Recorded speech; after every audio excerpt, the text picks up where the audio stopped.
말씀 보겠습니다. 요한복음 1장 19절에서 27절까지 합독합니다. 유대인들이 예루살렘에서 제사장들과 레위인들을 요한에게 보내어 네가 누구냐 물을 때에 요한의 증거가 이러하니라. 요한이 드러내어 말하고 숨기지 아니하니 드러내야 하는 말이 나는 그리스도가 아니라 한데, 또 묻되 그러면 무엇? 네가 엘리야냐? 가로되 나는 아니라. 또 묻되 네가 그 선지자냐? 대답하되 아니라. 또 말하되 누구냐? 우리를 보낸 이들에게 대답하게 하라. 너는 네게 대하여 무엇이라 하느냐? 가로되 나는 선지자 이사야의 말과 같이 주의 길을 걷게 하라고 광야에서 외치는 자의 소리로다 하니라. 저희는 바리새인에게 보낸 자라. 또 물어 가로되 네가 만일 그리스도도 아니요 엘리야도 아니요 그 선지자도 아닐진데 어찌하여 세례를 주느냐? 요한이 대답하되 나는 물로 세례를 주거니와 너희 가운데 너희가 알지 못하는 한 사람이 있었으니 곧 내 뒤에 오시는 그이라. 나는 그의 신들음의 불기도 감당치 못하겠노라 하더라. 아멘. 기도하겠습니다. 주님의 복음 안에서 영원한 생명으로 인도받는 말씀을 통해서 오늘 또 예수 그리스도의 이름 안에서 모든 만사를 초월하는 능력을 입고 오직 은혜, 오직 말씀, 오직 믿음이라고 하는 중요한 신앙의 근거를 가지고 말씀을 대할 수 있도록 역사해 주옵소서. 예수님의 이름으로 기도합니다. 아멘. 네, 본문의 말씀은 유대인들과 세례 요한의 대화 내용입니다. 그런데 세례 요한은 자신의 존재성을 일체 부인하고 오직 소리라는 말로 흔적마저 남기지 않게 됩니다. 그러니까 이 성경에서 그 자기를 부인하라고 하는 말씀이 어떻게 보면 신앙의 그 기준점이 될 수가 있습니다. 그 천국과 지옥의 특징은 자신을 부인함과 시인함 속에 갈리게 되는 겁니다. 자신을 부인하면 삶이 천국인 거고, 자신을 시인하면 천국이 아니라 지옥으로 갈리게 된다는 겁니다. 그래서 신자는 어떤 천국이라고 하는 그 중요한 어떤 하나님이 제시하시는 그 근거를 어떤 인간이, 신자된 인간이 개입해서 거기에 이익을 한다거나 협조를 한다거나 거기에 도움이 된다는 것을 말하는 게 아니라 일제 하나님께서 일방 언약을 통해서 홀로 하나님께서 창조를 하시고 그 일을 이루어 가신다고 결론을 내리는 겁니다. 그래서 예수님께서도 마지막에 십자가에 달리실 때 마지막으로 숨이 끊어지시기 직전에 내가 다 이루었다라고 하는 말씀을 하신 거예요. 그래서 사도행전 1장 8절에 보면은 오직 성령이 너에게 임하시면 너희가 권능을 받고 예루살렘과 온 유대와 사마리아와 땅끝까지 이르러 내 증인이 되리라, 그렇게 말씀을 하셨습니다.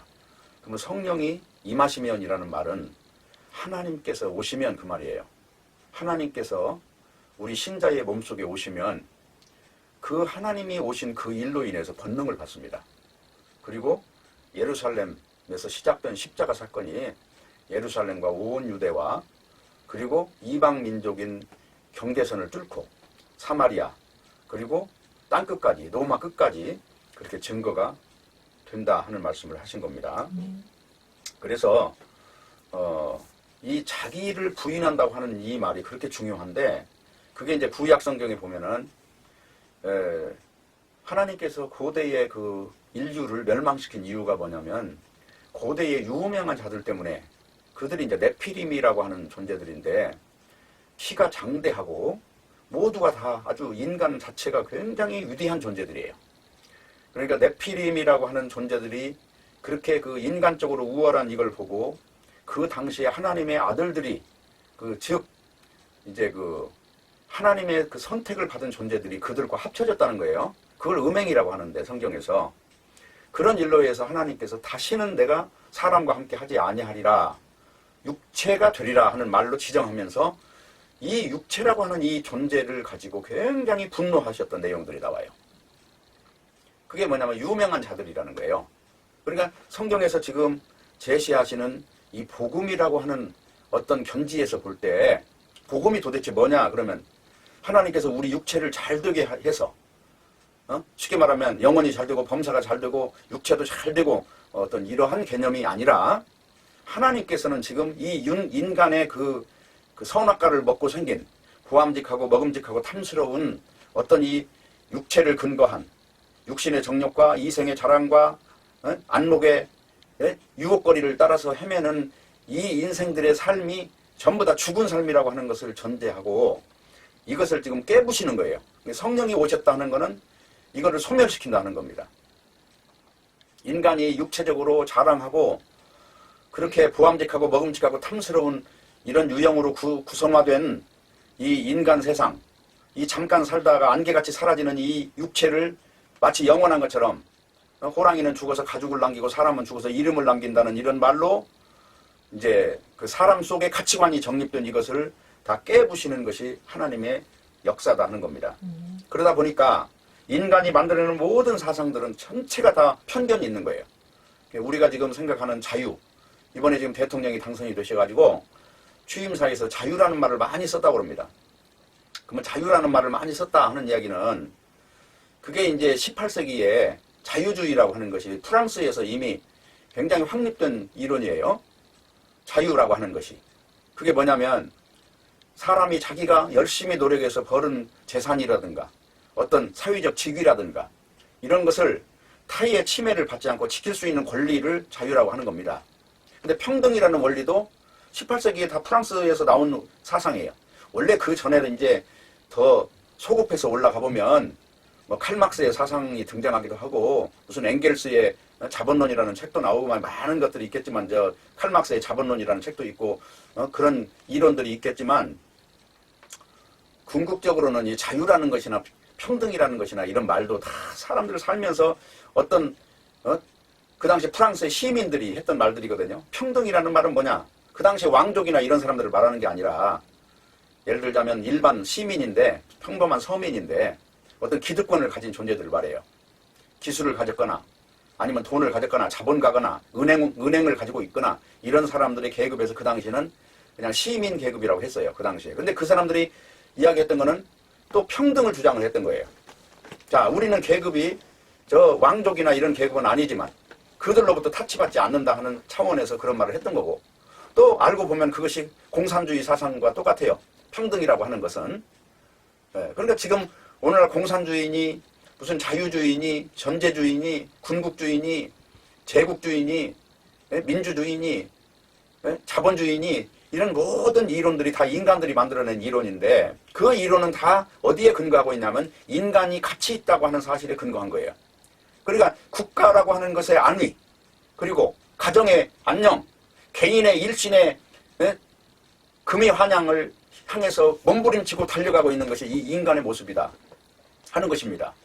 근데 하나님께서는 왜 이걸 악으로 규정하는가 하는 겁니다.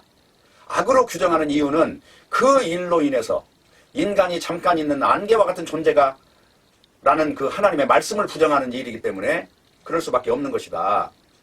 그러니까 결론은 이 역사라고 하는 거는 인간의 역사예요, 이게. 그래서 이 헤겔이라고 하는 사람이 정반합이라는 말을 한 것이 정이 있으면 반이 있고 반이 있으면 싸움이 일어나면서 합을 이루고 또 합을 이루면 거기서 반과 정과 또 찢어지고 결국은 인간은 태어나서 죽을 때까지 맨날 찢어졌다 합쳐졌다 찢어졌다 합쳐졌다 이렇게 살다 가는 게 인생이라는 것을 헤겔이라고 하는 철학자는 정반합이라는 말로 정의를 했던 것입니다. 근데 성경은 뭐라고 하느냐? 성경은 인간은 가치가 없다. 흙으로 돌아가는 것이다. 아무리 노력하고 이름과 명성을 날렸어도 그의 결국은 저 먼지가 된다 하는 것으로 정의한 겁니다. 그러니까 말씀이 지금 지정하는 내용을 잘 보면 구약 성경에도 야곱과 에서가 있잖아요. 같은 형제간이죠. 그런데 에서는 야곱을 만날 때 20년 동안 삼촌 라반의 집에서 머슴살이를 하고 돌아오는 이제 동생 야곱을 죽이려고 장자권을 사기쳐서 뺏어간 동생을 죽이려고 야복강 건너편까지 오는데 보면은 에서는 군사가 자기 아주 출중한 부하가 400명을 거느리고 오는 거예요. 네? 총칼을 지금으로 말하면 총칼 대포를 전부 다 무장하고 오는 그런 사람으로 오는데 야곱이는 쩔뚝발이가 돼가지고 완전히 환도뼈가 부러져서 몸을 중심을 못 잡는 모습으로 기어가다시피 하면서 형 에서를 만납니다. 자, 이건 무엇을 말합니까? 육의 인간과 영의 인간이 어떻게 틀리는가를 지금 보여주고 있는 거예요. 야곱이는 야복강에서 환도뼈가 부러지면서 이스라엘이라는 이름으로 바꾼 거예요. 그 말 속에는 두 가지 의미가 있어요.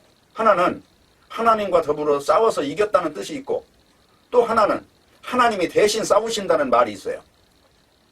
그러니까 인생들이 자기가 자기를 위해서 싸우던 인생이 야곱이라는 이름이라면, 환도뼈가 부러졌다는 것은 지금 척추뼈 밑에 있는 굉장히 그 방광과 이 상식 기능을 담당하는 그 뼈가 부러져 버렸다는 얘기예요. 내 이름이 완전히 지금 곤두박질 친 상황을 지금 말하는 겁니다.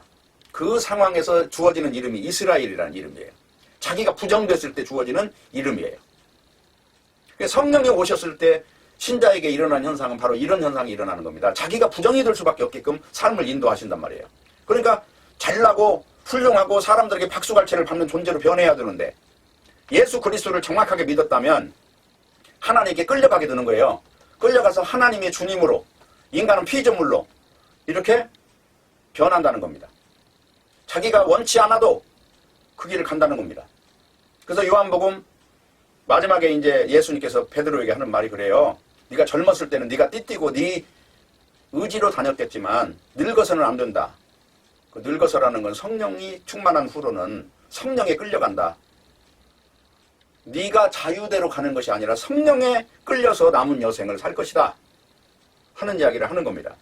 그래서 이 모든 사람들이 만들어내는 사상 체계라든가 가치관이라든가 인간이 누리고자 하는 모든 행복이라든가 자유라든가 이런 것도 분명히 살아보면 반은 편견이었더라 하는 것을 결론 내릴 수가 있어요.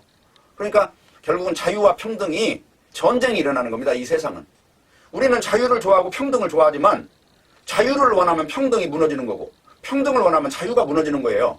이 두 가지를 다 가질 수는 없어요. 그러다 보니까 자유와 평등이라는 것이 전쟁이 일어난 자리가 어디냐? 그게 바로 우리 한국의 한반도의 남북전쟁이에요.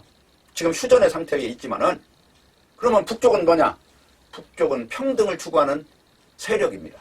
그게 공산주의, 오늘날 북한에 지금 김정은이 수령으로 앉아있는 그 체계고, 남쪽은 이승만 대통령이 당시에 우리 이 나라 남한 전체까지도 소련으로 다 합병될 수밖에 없는 그런 구조가 다 마무리 된 상황에서 이승만 대통령이 미국에서 자본주의를 이끌고 들어와서 현재 있는 대한민국이라는 체계가 바로 미국식 자본주의 체계가 지금 와 있는 겁니다.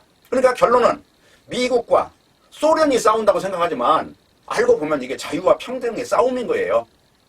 하지만 자유도 평등도 인간이 만들어내는 모든 가치 기준은 반드시 하나님이 보실 때는 거기에 심각한 악이 끼어들어 있다고 하는 사실입니다.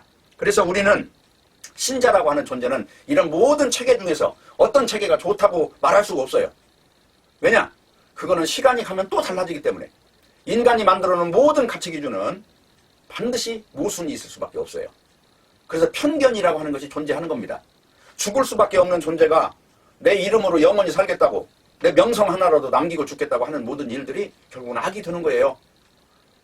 그래서 바로 이 자기 부인이라고 하는 이 부분에 접근이 되면 내 이름을 버리면서 사는 것이 행복이다 하는 것을 알게 됩니다. 그러니까 교회도 사람이 많은 교회, 얼마나 유명한 교회, 얼마나 설교를 잘하느냐 하는 교회보다는 설교를 좀 못해도 그 안에 진리가 훼손되지 않았느냐 이 부분을 따지는 것이고, 신자는 그래서 유명한 자를 따르는 게 아니라 진실한 증거가 있느냐 하는 것을 가지고 진리의 기준을 평가한다 하는 것입니다. 그래서 천국과 지옥의 특징은 자신의 부인과 시인 속에서 갈리게 된다는 것이고, 신자를 그래서 뭐라고 하냐면 그리스도의 종이라고 하는 거예요. 이 종이라는 것은 인생의 주권이 없다는 거예요. 단지 그리스도에게 매여가지고 그분의 운명 속으로 던져지는 겁니다. 예수님이 이 땅에 오셔서 사람을, 죽은 사람을 살리고 병든 자를 고치고 오병이어의 기적을 행함으로써 떡 5덩어리와 물고기 2마리로 5,000명을 먹이는 일을 했는데 왜 사람들에게 미움을 받았겠습니까? 이유가 뭘까요? 그것은 자기 부인하라고 하는 말을 이 사람들은 이해를 못하는 거예요. 아니 내가 잘 살기 위해서 열심히 노력했는데 그런 것도 의미가 없다고 한다면 인생에 무슨 희망이 있느냐, 그렇게 해서 좌절한다는 거예요. 근데 성경은 그 다음에 인생이 시작된다는 겁니다. 완전한 절망과 좌절을 출발점으로 해서 다시 영원한 생명으로 향하는 눈이 열린다는 거예요. 그것이 전도서의 이야기입니다. 헛되고 헛되며 헛되고 헛되니 모든 것이 헛되더라. 사람이 해 아래서 하는 모든 것이 다 헛되다고 하는 거예요. 그 허무라고 하는 것이 허무를 위한 허무냐? 그렇지 않다는 겁니다. 솔로몬이 했던 말인데 솔로몬의 인생을 잘 보면은 그는 부족한 게 없이 살았어요. 넘쳐가지고 문제였지. 돈도 많았고 아내들도 많았고 종들도 많았고 왕의 인생을 살았으니 얼마나 많은 걸 누렸겠습니까? 머리도 좋았고 솔로몬의 그 말을 지혜로운 말을 듣기 위해서 이 다른 나라에서 원정을 올 정도였으니 얼마나 똑똑하고 위대한 사람이었겠습니까? 근데 그 사람이 헛되고 헛되다고 했을 때는 그게 무슨 말입니까? 그 헛되다고 하는 그 자리에 들어가야 비로소 창조주 하나님을 바로 만난다는 의미예요.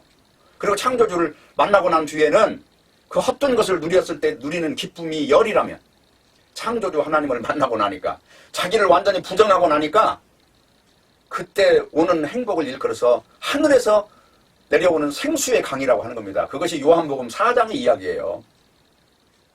그걸 지혜라고 하는 겁니다. 그렇기 때문에 신자의 모든 것은 세상에 그리스도를 증거하기 위한 도구로 그냥 존재하는 겁니다. 그냥 내가 완전 교회를 세워가지고 아무개 목사가 이 교회 세웠네 이름 남기려고 하는 것도 아니고 내 이름을 유명하게 하기 위해서 설교를 잘해서 야, 저 사람 말 잘하네 이 소리를 들으려고 하는 것도 아니고 단지 설교라고 하는 것은 구약의 예언자의 임무를 수행하면 되는 거예요. 쉽게 말하면 어떤 메시지를 전해주면 그 메시지를 가지고 가서 그 수신자에게 전달해주고 오는 것을 일컬어서 예언자라고 합니다. 그래서 설교자는 두 부류가 있어요. 하나는 프리처라고 하는 존재가 있어요. 프리처. 그 예언자적인 의미를 가지고 있어요. 또 하나는 프린티어라는 의미가 있어요. 프린티어라고 하는 것은 말쟁이라는 뜻이에요. 말을 가지고 사람을 현혹시키는 자들.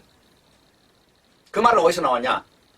이탈리아의 시라쿠스에서 출발한 말인데 당시에 이탈리아의 지주들이 이제 소작농들한테 땅을 줘가지고 거기서 돈을 받는 방식으로 하는데 어느 날 전쟁이 일어나면 이게 뺏기는 현상이 일어나요.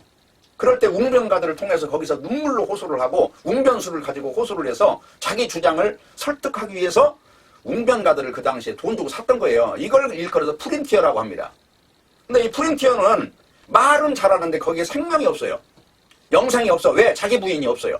말을 잘하면 전부 자기 긍정을 향해서 그들을 신나게 만들기 때문에. 네? 그래서 설교를 할 때는 프리처의 길을 걸어가야 되기 때문에 그는 외롭고 남들이 알아주지 않아도 하나님의 말씀에 훼손되지 않는 방식으로 전달한다는 겁니다. 그렇기 때문에 오늘 지금 여기 본문에 지금 나오는 세례 요한이라고 하는 사람이 바로 이 프리처의 모습을 가지고 있다. 그래서 이 세례 요한을 일컬어서 그 당시에 그러면 네가 누구냐라고 하는 질문에 대해서 세례 요한이 세 가지를 부정을 해요. 첫 번째가 뭐냐면 나는 그리스도가 아니다 라고 부정을 했어요. 그 19절 20절이 얘기 지금 유대인들이 예루살렘에서 제사장들과 레위인들을 요한에게 보내요. 네가 누구냐 물을 때에 요한의 증거가 이러하니라. 요한이 드러내야 말하고 숨기지 아니하니 드러내야 하는 말이 나는 그리스도가 아니라 한데 그러니까 자기는 그리스도가 아니다 하는 거예요. 그러니까 누가복음 1장 57절에서 66절을 보면은 누가복음을 읽어야 됩니다. 이거 한번 읽어봅시다. 누가복음 1장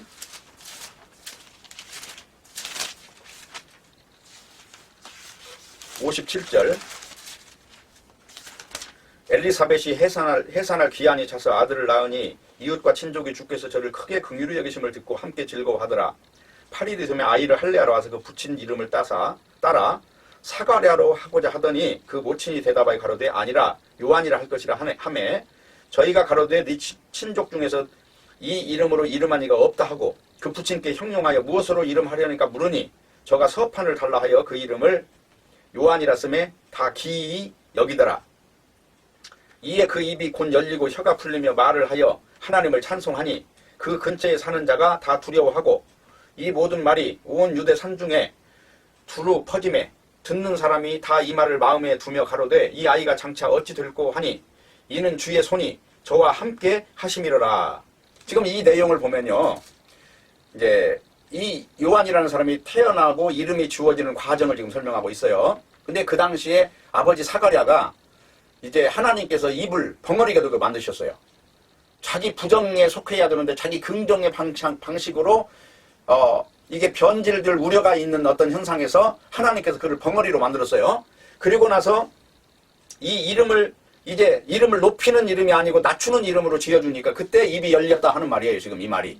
예. 그런데 이제 중요한 거는 이 당시에 이 지금 요한이라고 하는 사람의 가문은 레위 지파란 말입니다. 그러니까 제사장 지파예요. 그러면 제사장 지파라면 우리 한국으로 말하면 지금 아주 우리 한국은 지금 예를 들 수가 좀 없겠네요. 그러면 차라리 어디 영국 같은 데를 예를 들어볼게요. 그 영국의 왕족이라고 합시다. 그런 족속에서 태어났어요. 태어났으면 다음에 왕의 이제 직무를 이어받을 이름이면은 이름을 뭐 글로리라든가 영광이라든가 이름을 좋게 이렇게 지은 게 아니고 이름을 낮은 이름을 주어졌다 하는 겁니다. 그러니까 하나님이 그때 입을 열어주신다 하는 겁니다. 자, 이건 영적으로 시사하는 의미가 우리가 과연 영의 사람은 도대체 어떤 사람을 일컫는가 하면 딴 게 아니에요. 육을 부정하는 사람을 말하는 겁니다. 근데 사람들은 대부분 이 육신도 잘 되고 그래서 아주 만사형통해서 죽을 때는 천국으로 가는 어떤 극락사상으로 생각하는데 그게 아니라 이 땅에서 자기가 부정이 돼야 자기를 위해서 무거운 짐을 지고 멍에를 메고 고군분투하는 모든 일을 손을 놓는다는 거예요. 하나님을 믿는다는 말은 하나님께 내 인생을 의탁합니다 그거예요. 내가 노력해서 잘 살아볼게요가 아니라 하나님 가난하든 부하든 잘 살든 못 살든 하나님이 지정하는 길로 인도해 주세요. 그게 하나님을 믿는다는 얘기예요. 그러면 그거를 일컬어서 영적으로 산다고 하는 겁니다. 그러니까 우리가 이 믿음이라고 하는 것을 정의할 때 이게 불교식으로 또는 무슨 다른 종교가 주장하는 그런 방식으로 섞여가지고 믿는 것이 위험하다 하는 겁니다. 많은 경우에 만사형통하니까 지금 일반적으로 저 무슨 기도하러 다닐 때 보면 만사형통을 위한 기도를 합니다 하면서 그 프랑카드 걸어놓은 것도 많이 봤을 겁니다. 근데 성경에서 만사형통이라는 얘기는 하나님이 보시는 영원한 생명, 하나님이 지정하는 방향으로 이상 없이 끌려가는 것을 만사형통이라고 그래요. 그러니까 요셉이 감옥에 간 것마저도 성경에서는 형통하였더라 그럽니다. 감옥에 가는데 어떻게 그 형통이라는 말을 쓰냐 이 말입니다. 예?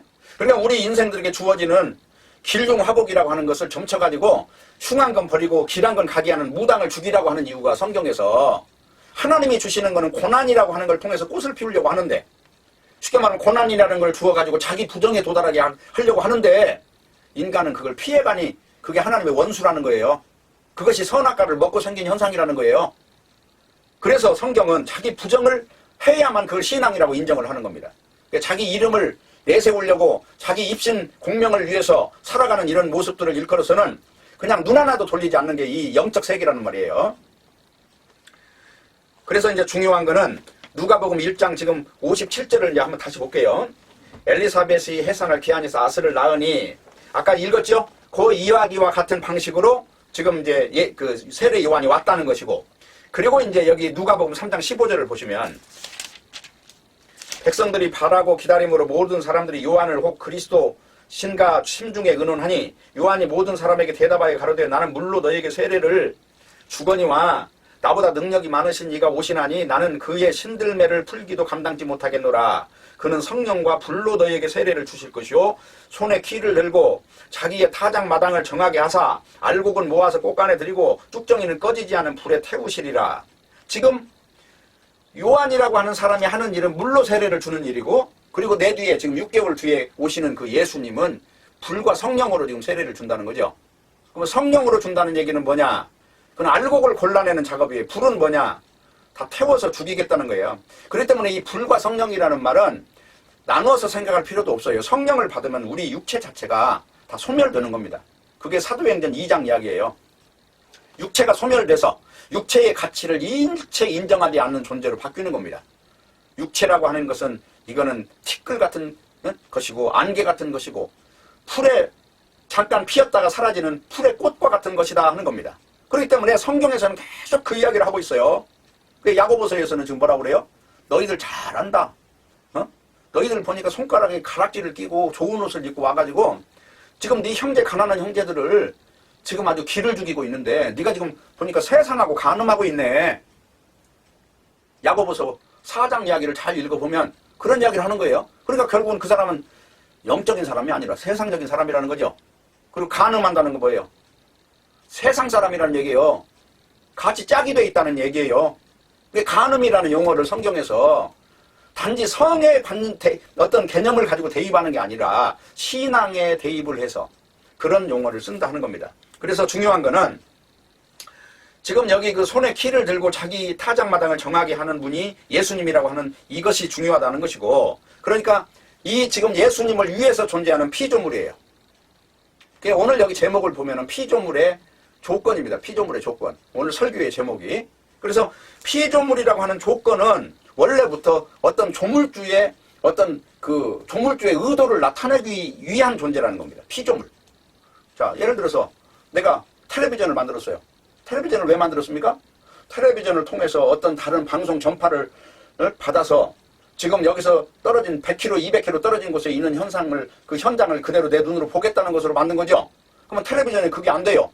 쉽게 말하면 이게 고장이 나가지고 이걸 켜도 그게 안 나오면 이거는 바로 고물상으로 던져지는 것처럼 여기 손에 키를 들고 그 말은 뭐냐면 이거 옛날에 키가 곡식을 이렇게 처음에 빻아가지고 이게 쭉정이하고 알곡하고 섞여 있는 거를 거기다 담아서 이렇게 들었다 놨다 바람을 향해서 하면은 이 껍데기는 점점 밖으로 갑니다. 그리고 알곡은 안으로 들어와요. 바로 그렇게 하시는 분이 예수 그리스도라고 하는 거예요. 그래서 요한은 자기 자신을 부정했다 하는 것이고, 두 번째는 엘리야도 아니라고 했어요. 유대인들은 하나님께서 불의한 세상을 심판하기 전에 엘리야나 예레미야 같은 위대한 선지자를 부활시켜서 보낼 거라고 생각을 했던 민족입니다. 그게 말라기 3장 1절을 보면은 만군의 여호와가 이르노라. 보라, 내가 내 사자를 보내리니 그가 내 앞에서 길을 예비할 것이요 또 너희의 구하는 바 주가 호련히 그 전에 이 말이니 곧 너희의 사모하는 바 언약의 사자가 임할 것이라. 이 말씀과 같이 4장 5절에 보면 보라, 여호와의 크고 두려운 날이 이르기 전에 내가 선지 엘리야를 너에게 보내리니 라는 이 말씀에 보면 유대인들은 지금 엘리야를 간절히 기다리고 있었어요. 그리고 엘리야는 메시아의 길을 예비할 것이라는 믿음에서, 구약 성경에 나오는 엘리야가 그 심정을 가진 사람이 또 올 것이라고 믿었어요. 그런데 요한은 이 물음에도 나는 엘리야가 아니라고 답변을 했던 거예요. 그러면 여기서 한 가지 의문점은 뭐냐면 예수님은 세례 요한을 엘리야라고 말씀하셨거든요. 마태복음 11장 4절에 보면 만일 너희가 즐겨 받을진대 오리라 한 엘리야가 곧 이 사람이니라 하는 말씀을 했고요. 마태복음 17장 10절 14절에 보면은 제자들이 묻자와 가로되 그럼 어찌하여 서기관들이 엘리야가 먼저 와야 하리라 하나이까? 예수께서 대답하여 가라사대 엘리야가 과연 먼저 와서 모든 일을 회복하리라. 내가 너희에게 말하노니 엘리야가 이미 아수되 사람들이 알지 못하고 이임으로 대우하였도다. 인자도 이와 같이 그들의 고난을 받으리라 하시니 그제야 제자들이 예수의 말씀하신 것이 세례 요한인 줄을 깨달으니라. 저희가 우리에게 이름에 한 사람이 예수께 와서 꿇어 엎드려 가로되라고 하는 말씀을 보면은 세례 요한이 엘리야였어요. 그렇다면 예수님은 세례 요한이 엘리야라고 말씀을 했는데, 그런데 요한은 나는 엘리야가 아니라고 했던 이유가 뭘까요? 요한은 자신이 하나님이 보내시겠다고 엘리야라는 사실을 몰랐을까요? 그렇지 않지요. 알았겠죠. 알았지만 요한복음을 기록한 사도 요한은 세례 요한이 아니라고 한 답을 어떻게 해서 지금 이렇게 증거하고 있느냐 하면 세례 요한은 단지 그리스도를 증거하는 증인, 쉽게 말하면 손가락에 불과했다는 거예요. 지시하는 손가락에 불과했다는 거예요. 그러니까 우리가 존재하는 이유는 전부 그겁니다. 그래서 사람이 불행해지는 이유는 이 피조물로 존재된 이 존재가 내가 신이 되려고 했던, 쉽게 말하면 내가 삶의 중심이 되려고 했던 사상이 선악과를 먹은 사상이었다 하는 겁니다. 네? 그것을 하나님이 몰랐겠습니까? 그래서 생명과와 선악과를 나란히 두신 거예요. 그 선악과를 먹고 그 다음에 바로 생명과를 먹을 수 있는 길을 주셨다는 거예요. 근데 문제는 사람이 선악과를 먹었음에도 불구하고 자기가 선한 존재인 줄 알고 있다는 겁니다. 그러다 보니까 생명과를 먹을 필요가 없다고 생각을 해요. 그러다 보니까 유대교 같은 것도 율법을 통해서 자기가 죄인인 걸 깨달으면 이제 믿음이라고 하는 길을 갈 텐데, 행위라는 길을 버리고 믿음이라는 길을 갈 텐데, 그들은 율법이라는 기준을 주니까 자기 자신들이 눈먼 소경이니까 아무것도 모르고 그걸 가지고 사람을 소경이 소경으로 인도해가지고 같이 지옥불에 떨어지는 격이 됐다는 거예요. 그래서 마태복음 23장을 읽어보면 그런 내용이 잘 나옵니다. 너희들이 지금 서기관과 바리새인이 뭐냐면은, 서기관은 평생 동안 이 성경책만 쓰는 사람이에요. 태어나서 죽을 때까지 이렇게 그 사람들은 정육점에 가서 뭐 도살장에 구경한 사람도 아니고 아주 심성이 곱고 그냥 유하고 이런 사람들이거든요. 근데 왜 예수님은 그 사람들을 사탄의 자식이라고 욕을 했느냐 하면 선악과를 먹고 사실은 보암직하고 먹음직하고 탐스러운 이 육체에 근거한 것을 실체로 봤다고 하는 거예요. 그 육을 실체로 보는 자는 다 사탄이에요. 그 이야기를 지금 성경에서는 원수라고 하는 겁니다. 그래서 육체로 사는 자는 하나님의 원수가 된다는 얘기가 사탄의 방식을 추종하는 존재라는 거예요. 우리가 분명히 해야 될 거는 우리 인생들은 다 흙이라. 그리고 결국은 죽어서 지옥 아니면 천국을 분명히 가게 되는데 천국과 지옥을 가기 전에 지금 천국이 들어와 있어야 천국으로 가는 거고 지금 지옥이 들어와 있는 사람은 지옥으로 가는 거예요. 그러면 지옥이 어떻게 들어왔느냐? 사탄이 지옥의 왕이에요. 사탄이 들어와 있는 사람은 아무리 선한 짓을 해도 결국은 지옥을 간다 하는 사실이에요. 그래서 성경에는 행위를 말하지 않고 믿음을 말한다고 하는 사실이 중요합니다. 그래서 예수님께서 세례 요한을 엘리야로 언급을 했는데 바로 이런 이유로 지금 사도 요한은 엘리야로 자기 자신을 증거한 것이 아니라는 것을 말함으로써 왜 우리는 그리스도에게 붙은 자로서 자기를 부정해야만 되는가? 그 관문이 자기 부정이라고 하는 걸 통해야 비로소 천국이라고 하는 것과 연결이 되는가 하는 것을 말하기 위해서 지금 이렇게 증거했다는 겁니다. 그렇기 때문에 우리 그리스도인들 참으로 성령으로 거듭나서 자기를 부정하는 그리스도인들은 단지 우리는 그리스도의 증인이고 그리스도의 종으로만 살아가게 되는 것입니다. 여기는 뭐 성경 구절이 많이 있어요. 왜 이렇게 되는가? 그러니까 그 중에 하나만 찾아볼게요. 누가복음 17장, 마가복음 17장 9절. 마가복음 17장 9절 하나만 읽어볼게요. 마태복음 10장 9절입니다. 미안합니다. 마태복음 17장 9절입니다. 저희가 산에서 내려올 때에 예수께서 명하여 가라사대 때 인자가 죽은 자 가운데 살아나기 전에는 본 것을 아무에게도 이르지 말라 하시니 제자들이 붙잡아 그러면 어찌하여 서기관들이 엘리야가 먼저 와야 하니까 예수께 대답하여 가라사대 엘리야가 과연 먼저 와서 모든 일을 회복하리라. 그러니까 지금 이 엘리야가 바로 요한이에요. 세례 요한이에요. 그러니까 세례 요한과 사도 요한은 다릅니다. 사도 요한은 예수님의 12 제자 중에 한 사람이고 세례 요한은 레위 지파의 이 마지막 선지자예요. 누가복음 16장 16절을 한번 읽어보세요. 누가복음 16장 16절 시작. 율법과 선지자는 요한의 때까지요. 그 후부터는 하나님 나라의 복음이 전파되어 사람마다 거리로 침입하느니라. 그러니까 율법과 선지자는 언제까지라고요?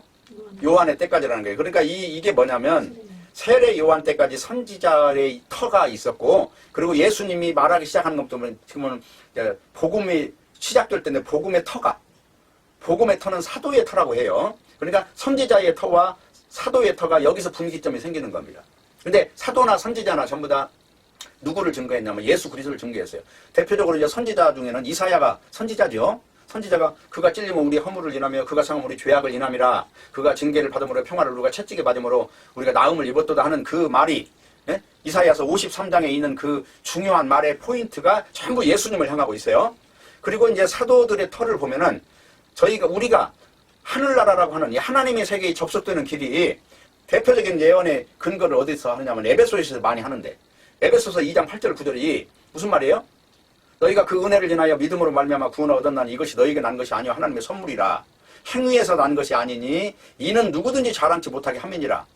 그 말을 보시면 아시지만은 행위라고 하는 것이 설 자리가 없는 거예요. 우리는 예수 그리스도의 희생 때문에 온전히 그냥 믿음 하나를 가지고 하나님 나라에 연결이 되는 거지 우리 행위를 내세우면 결국은 자기 시인이 되는 거예요.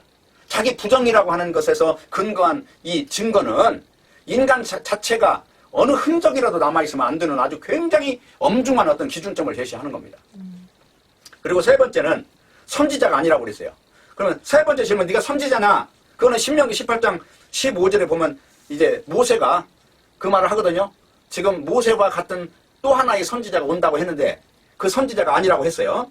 그러면 여기서 말했을 때 이제 요한이 핵심적으로 대답한 내용이 뭐냐면 나는 그냥 단지 광야에 외치는 소리다. 그 말은 뭐예요? 보냄받은 자들이 이미 예상했다는 대답을 전부 다 부인함으로써 당황하게 만드는 거예요. 그러니까 요한을 바라봤던 모든 시선은 진실한 자들은 어디로 눈을 돌리냐면은 전부 예수께로 돌아서는 거예요. 그러니까 심지어 요한의 제자들도 전부 예수님한테 가요. 그래서 요한의 제자가 그리스도의 제자가 된 사람들이 한둘이 아니었다 하는 거예요. 그렇게 해서 요한의 사명은 끝나는 겁니다. 그리고 나서 이제 목이 잘려서 얼마 후에 죽는 거예요. 얼마나 비참해요? 하지만 영원한 생명이 있는 하나님의 생명이 있는 이 육체 이걸 가치롭게 여기는 사람들이야 그것을 가지고 대단한 일로 생각하지만 영적인 일을 가치롭게 생각하는 자들은 그냥 잠잔다고 그럽니다. 그러니까 영으로 살아야 되느냐, 육으로 살아야 하느냐 하는 그 분기점이 중요하다 하는 거고. 그래서 이제 원래 그 소리라는 말은요, 원래 원어로 보면은 폰이란 말이에요. 그리고 영어로는 포네틱이라고 하고, 또 다른 말은 사인이라는 말이에요. 사인. 뭐 여기 손가락으로 해서 보여준다는 게 사인이죠. 이거 눈 윙크하는 거 이런 걸 다 사인이라고 그래요. 뭔가를 그 암시를 주는 존재를 이걸 사인이라고 한다고 해요. 그래서 그러면 너는 어째서 세례를 주느냐 그랬더니, 그 당시에 이제 그 세례 요한에게 그 질문을 했던 존재들은 제사장과 레위인을 그 보낸 사람들인데, 그 사람들은 산헤드린 공회에 속한 사람들이에요. 거기는 사두개파와 바리새파 이 두 지파에 속한 그 양대 산맥이에요, 그 당시에. 그런데 거기에서 세례 요한에게 보낸 이 조사단은 바리새파에 의해서 보내졌어요. 그러니까 부정적인 답변이 계속 되니까 다시 세례 문제를 들고, 그럼 어째서 세례를 주느냐 그랬더니, 세례는 첫 번째 의식이 죽는 의식이라고 그랬죠. 나는 죽는 걸 보여주는 거다.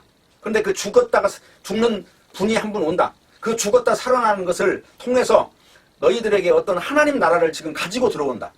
그걸 보여주는 게 세례였다 하는 거고. 그리고 이제 구약 성경에 그 의식이 이제 그 레위기나 또 뭐 많이 있어요. 디도서 같은 데도 보면은, 우리를 구원하시되 우리의 행한 바 의로운 행위로 말미암지 않고 오직 그의 긍휼하심을 쫓아 중생의 씻음과 성령의 새롭게 하심을 했다 그러죠. 그 중생의 씻음이라는 것은 뭐냐면 더러운 것이 깨끗해지는 걸 말하는 거죠. 그러니까 그 당시에 그 중생이라는 과정에는 반드시 이방인들이 개종을 해야 돼요. 근데 개종을 유대계로 하는 것인 줄 아는데, 이 예수님 당시에는 예수님께로 개종을 해야 돼요. 그러니까 세례라고 하는 의미는 개종의 의미가 있고 죽었다 살아나는 의미가 있다. 그리고 더러운 것이 깨끗해지는 그 의미가 있다 하는 것입니다. 그래서 요한은 유대인들에게 그 세례를 베풀었기 때문에, 세례라는 원어는 침례라고 했어요. 그 원어로 명사형으로 보면은 밥티조가 영어로 보면 밥티즘이에요. 밥티즘. 그러니까 물속에 집어넣어서 죽였다 살리는 거죠. 그건 하나의 의식이었다. 그래서 그걸 그렇게 성경에서는 중요하게 여기는데, 로마서 6장을 보세요. 그러니까 이 신자가 믿을 때에 이 지금 세례라고 하는 이것이 자기 삶에서 없으면 안 된다는 겁니다. 자, 여기 6장 6절 보세요. 우리가 알거니와 우리 옛사람이 예수와 함께 십자가에 못 박힌 것은, 못 박혔다고 그랬죠? 그러면 못 박혔다는 것은 요 앞에 보면, 이거 읽고요. 못 박힌 것은 죄의 몸이 멸하여 다시는 우리가 죄에게 종로로 아니하려 함이니, 이는 죽은 자가 죄에서 벗어나 의롭다 하심을 얻었음이냐 그랬죠? 그럼 이 죽은 자가 누구예요? 예수님이죠. 근데 예수님하고 연합했으니까 우리도 믿는 신자도 예수님의 죽음 속으로 들어가서 죽었고 살아났다는 거죠. 그래서 그 앞에 보면, 그 앞에 4절 보면, 그러므로 우리가 그의 죽으심과 합하여 세례를 받음으로 그와 함께 장사되었나니 이는 아버지의 영광으로 말미암아 그리스도를 죽은 자 가운데 살리신 것 같이 우리로 또한 새 생명 가운데 행하게 하려 함이라. 그러면 여기 새 생명이라는 것은 죄 안 짓고 사는 사람을 말합니까? 아니면 옛사람은 죽고 지금 예수님의 십자가와 부활을 통해서 연합된 사람을 말합니까?